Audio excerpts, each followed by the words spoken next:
Leadership is a skill almost anyone can learn. The reason most people never become good leaders isn't because they can't. It's because they never dedicate the time to learning how. I know because when I opened my business, I thought I was already a pretty good leader. I wasn't. I thought working harder than everybody else was leadership. If there was a problem, I fixed it. If we needed more customers, I brought in more business. If an employee struggled, I worked around them. And for a while, that actually works. Until one day, you realize you've built a business that depends entirely on you.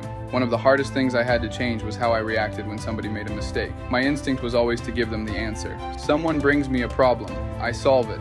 Problem gone. That feels like leadership. But do it long enough and you accidentally train your entire team to bring every problem to you. So I started asking questions instead. What happened? Why do you think it happened? What do you think we should do? How do we keep it from happening again? Now I'm not solving one problem. I'm teaching somebody how to solve the next one without me. And that forced me to realize something else. If one employee makes a mistake once, maybe I have a people problem. If 3 different employees keep making the same mistake, I probably have a system problem. Were my expectations clear? Did I train them? Is there a process? Did I verify they understood it? Did I hold them accountable? Because eventually I had to accept something uncomfortable. If the names keep changing but the problem stays the same, I'm the common denominator. Hiring taught me that lesson the hard way. I used to wait until I was completely overwhelmed before hiring. I knew I needed help, but I'd work more hours, take on more myself, and convince myself I could handle it. Then eventually I'd become desperate. And when you're desperate, the question changes. You stop asking, is this the right person? And start asking, can this person start Monday?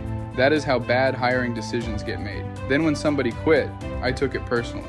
Every resignation felt like proof that I should just do everything myself. But doing everything yourself isn't leadership. It's dependency with your name at the top of the organizational chart. So I built a hiring process, clear expectations, structured interviews, defined responsibilities, training, follow-up, accountability. Does that guarantee every employee works out? Absolutely not. People are still people. But now when something goes wrong, I can ask a much better question. Do I have a people problem or do I have a system problem? That question changed the way I run my business, and it changed the way I think about responsibility. When something goes wrong in my shop, I start with leadership. What wasn't clear? What training was missing? What system failed? What did I allow to continue too long? But when something goes right, the team gets the credit, because the goal of leadership isn't to become the person everyone needs. The goal is to develop people who eventually don't need you for every decision. I'm still learning this. I hire differently now. I train differently, I react differently, and I ask a lot more questions before I give answers. Because working harder can carry a small business for a surprisingly long time. But eventually working harder stops being the answer. You have to build people, you have to build systems, and you have to become the kind of leader capable of building both. Leadership is a skill almost anyone can learn. Very few will dedicate the time to actually learn it.